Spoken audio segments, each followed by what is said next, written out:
Assalamualaikum warahmatullahi wabarakatuh. Yang berusaha Encik Rashidi bin Muhammad, Guru Besar Sekolah Kebangsaan Seri Tengah Yomping. Yang dihormati Encik Nordin bin Adnan, Guru Penolong Kanan Pentadbiran. Yang dihormati Puan Syazrin binti Abu Bakar, Guru Penolong Kanan Hal Ehwal Murid. Yang dihormati Encik Muhammad Rahimi bin Abdul Talib, Guru Penolong Kanan Co-Curriculum, barisan guru-guru, staf dan semua ibu bapa serta anak-anak SK Seri Tengah yang dikasihi sekalian. Alhamdulillah, bersyukur kehadrat Allah Subhanahu wa taala kerana dengan taufik dan hidayahnya kita diberi kekuatan untuk terus berdiri teguh dan melangkah dengan gagah bagi merealisasikan visi sekolah ini, iaitu pendidikan berkualiti, insan terdidik, negara sejahtera pada tahun 2021 ini. InsyaAllah, saya mengambil kesempatan ini untuk mengucapkan selamat tahun baru 2021 dan selamat belajar. Oleh kerana PKP kita dilanjutkan, saya nak mengucapkan selamat belajar PDPR, pengajaran dan pembelajaran di rumah kepada anak-anak anda yang dikasihi dari prasekolah tahun 1 hingga 6 dan di bawah pengawasan ibu bapa dan bimbingan guru sekalian, insya-Allah.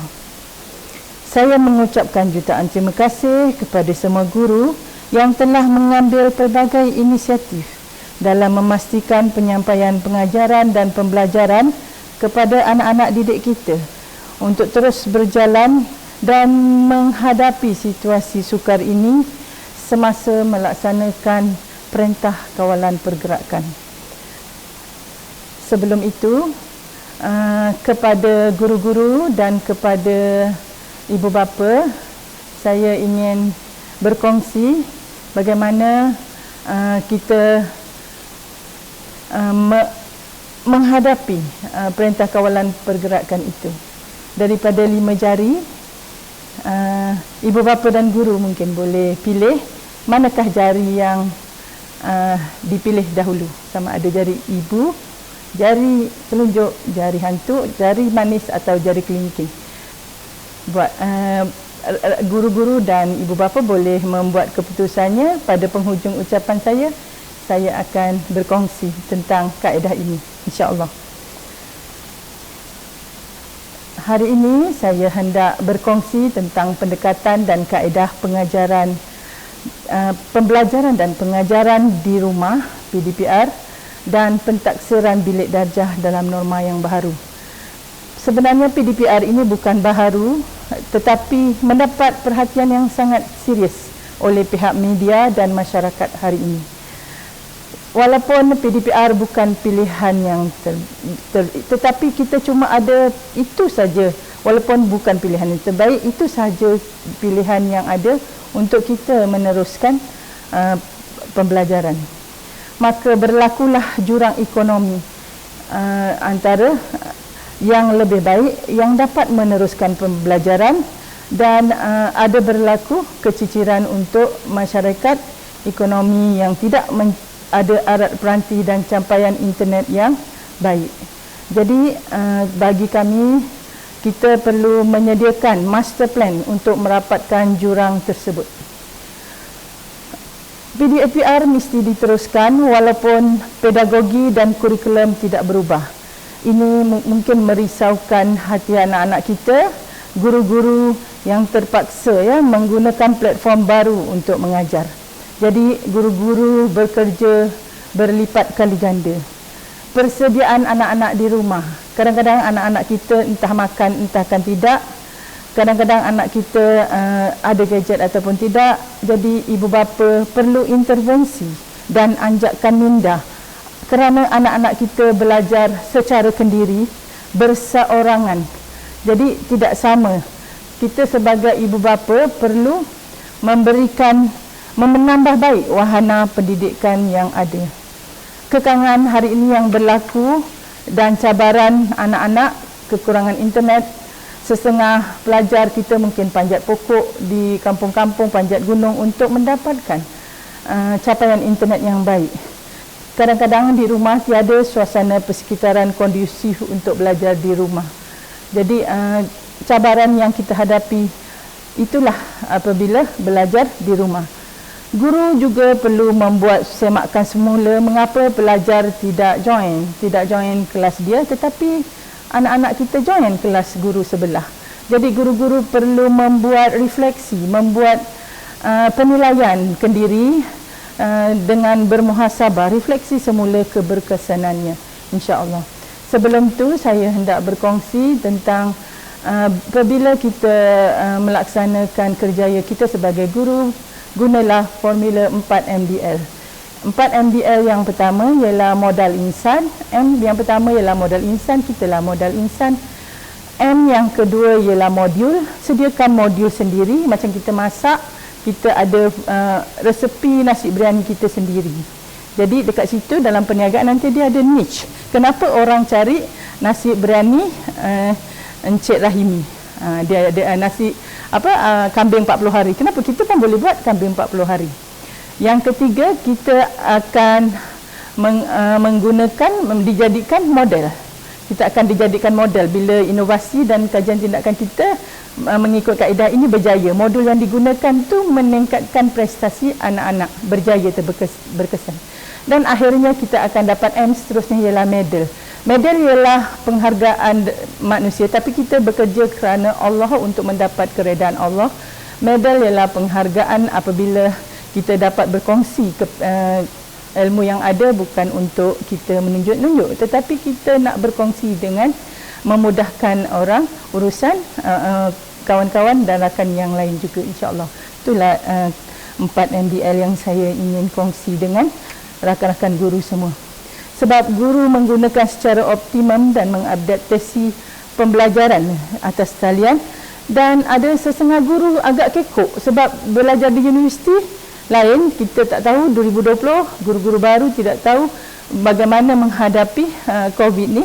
Jadi kita mesti belajar lawan rasa rendah diri, mesti ada keyakinan diri. Kadang-kadang sesengah kita mungkin malu di depan kamera, mungkin malu di depan orang ramai, masih gemetar.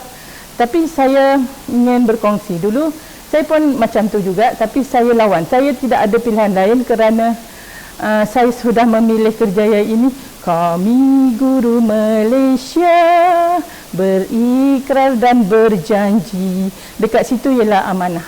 Jadi saya mencipta lagu supaya anak-anak senang mudah ingat. Sambil mereka basuh pinggan, mereka menyanyikan lagu. Saya dah analisis dulu soalan mana yang daripada tahun 1990 hingga 2015 dia keluar. Jadi bab 1 pelajar mesti menguasai. Bila pelajar mesti menguasai, mereka mesti menguasai bab 1, sebab soalan esei akan keluar bab 1. Jadi tak ada pilihan, mesti belajar bab 1, bab 5, bab 8 dan satu-satu bab yang lain. Jadi dekat situ bagaimana mereka dapat menguasai esei. Jadi saya cipta lagu, antara lagunya ialah lagu Keperluan dan Kehendak. Ingin berkongsi kepada guru-guru untuk kita berkreativiti sewaktu saya mengajar 21 tahun yang lalu, iaitu mata pelajaran perdagangan dan perniagaan. Insya-Allah.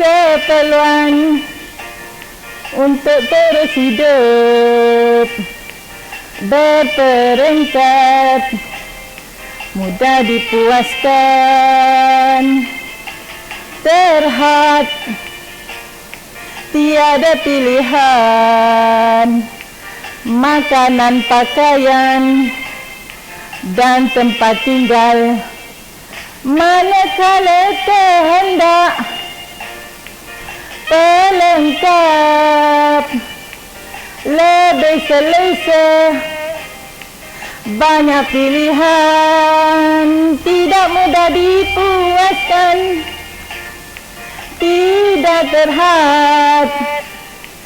Rumah besar, kereta mewah.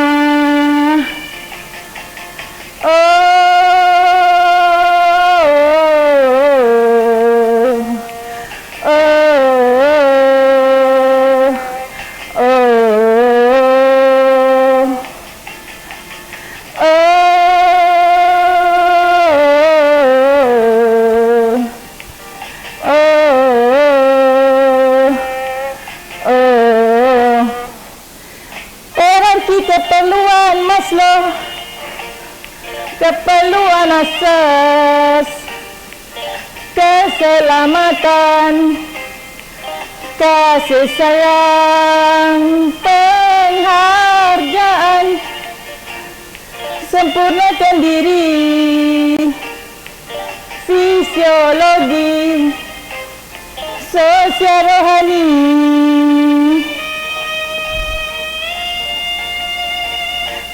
Teng. Okey, fine. Okey, insya-Allah guru-guru boleh menggunakannya secara optimum, kemudahan-kemudahan yang ada supaya kita lebih berkreativiti, insya-Allah. Okey, sebab kita lihat hari ini rata-rata mungkin pelajar yang nak mengambil peperiksaan SPM masih belum bersedia. Namun hari ini saya ingin berkongsi pendekatan dan kaedah untuk menyesuaikan dengan norma baharu pengajaran dan pembelajaran, insya-Allah. Sebab pendidikan ini merupakan tanggungjawab kita bersama. Okay? Jadi ibu bapa juga perlu ada kesedaran kalau kita ada lebih, kita belikanlah anak-anak gadget untuk pendidikan, sebab kita menyesuaikan untuk membantu anak-anak dengan memberikan perhatian dan lebih kasih sayang kepada mereka, terutamanya anak-anak yang cemas menghadapi SPM dan STPM. Layanlah anak-anak dengan baik dan manfaatkan kebersamaan waktu ini agar anak-anak menjadi kemenjadian anak kita dan mereka boleh berjaya, insya-Allah, di dunia dan di akhirat. Ibu bapa dan guru-guru bolehlah membuat kolaborasi dengan membina hubungan yang baik melalui kumpulan-kumpulan seperti kumpulan WhatsApp, Telegram, Google Meet dan lain-lain. Hari ini guru-guru bekerja menggunakan data. Daripada data kita boleh respon, membuat lawatan cakna kepada pelajar untuk melihat isu apakah yang berlaku apabila anak-anak belajar di rumah. Sebab kadang-kadang bukan masalah handphone, tetapi kalau ada gadget yang baik pun, tapi kalau pelajar tidak dikawal, mereka mungkin tidak dapat memanfaatkan pendidikan secara maksimum tanpa ada bimbingan, insya-Allah. Harmonikanlah hubungan antara guru dan ibu bapa supaya tidak berlaku salah sangka, sebab kita menuju kemenjadian murid ke arah pergerakan kita selari ke arah yang sama. Jadi guru-guru sebenarnya berniat untuk membantu para pelajar untuk mengatasi masalah pembelajaran yang mereka hadapi. Hari ini TV dan radio pendidikan akan dikembalikan dengan jam yang lebih lama. RTM dan saluran lain menyediakan wahana pendidikan untuk mengatasi masalah yang berlaku pada hari ini, cabaran-cabaran yang kita hadapi pada hari ini, insya-Allah. Selain daripada itu, guru boleh melakukan Professional Learning Community (PLC). Keluarlah dari kepompong yang biasa, sampaikan idea dengan lebih kreatif dan melakukan benchmark. Masuklah kelas guru-guru yang kreatif yang mana anak-anak muridnya mungkin ramai dan bekerjasamalah sebagai satu pasukan daripada guru lain yang lebih kreatif. Usaha guru perlu berganda, bukan sahaja dalam aspek penyampaian tetapi menilai pendekatan yang digunakan sama ada berjaya ataupun tidak melalui refleksi kita, insya-Allah. harapan saya, berikanlah sokongan kepada anak-anak kita pada waktu ini kerana saat ini adalah sangat yang mencemaskan. Masing-masing perlu dorongan dan empati yang tinggi. Bukan sahaja sokongan material tetapi juga spiritual. Guru-guru perlu beraksi dengan kepakaran lebih tinggi sebab kelas atas talian bukanlah sesuatu yang mudah untuk diterjemahkan. Kita perlu membuat penambahbaikan pendekatan pedagogi dan membuat perkongsian ilmu secara lebih menarik, insya-Allah. Walau apapun cabaran yang kita perlu hadapi, situasi ini kita hadapilah dengan solusi yang lebih baik. Guru-guru dan ibu bapa mungkin stres, mungkin tekanan pada waktu ini, jadi saya ingin berkongsi 5 jari tadi. Aturlah kehidupan kita mengikut keseimbangan. Antara 5 jari tu, mana jari yang pertama kita pilih? Mungkin ada orang jari ibu, jari telunjuk. Mungkin ada orang pilih dulu jari kelingking. Mungkin ada orang pilih dulu yang pertama jari jari hantu. Okey, secara amnya saya ingin berkongsi ni main-main saja, sekadar perkenalan dengan saya, Puan Zanaria. Jadi sebenarnya jari kita ni, kita boleh seimbangkan hidup kita bila waktu-waktu keutamaan mana satu yang lebih penting. Yang pertama ialah kecenderungan kita mengambil keputusan untuk mengutamakan ibu bapa. Yang jari telunjuk menunjukkan diri sendiri. Bila ada satu situasi kita melepaskan diri kita sendiri, jari telunjuk. Jari yang tengah ialah jari kerjaya sebab jari paling kuat untuk kita mencari nafkah. Jari manis apabila kita sarung cincin menunjukkan keputusan yang dibuat melalui pasangan. Dan jari yang ujung sekali ialah berkaitan dengan anak-anak dan anak buah ataupun kita punya di bawah jagaan kita maksudnya. Jadi seimbangkanlah bagaimana kita membuat keputusan, insya-Allah. Saya berkongsi itu, saya mengamati jari kita ni, mungkin di dalam kehidupan kita pusingannya sebegitu, insya-Allah. Saya yakin dan percaya seluruh pendidik telah berusaha menjalankan tugas dengan amanah dan penuh tanggungjawab. Bersamalah kita menuju kecemerlangan dengan tagline Sekolah Kebangsaan SK Seri Tengah, committed towards excellence, insya-Allah. Sekian saja. Assalamualaikum warahmatullahi wabarakatuh dan terima kasih.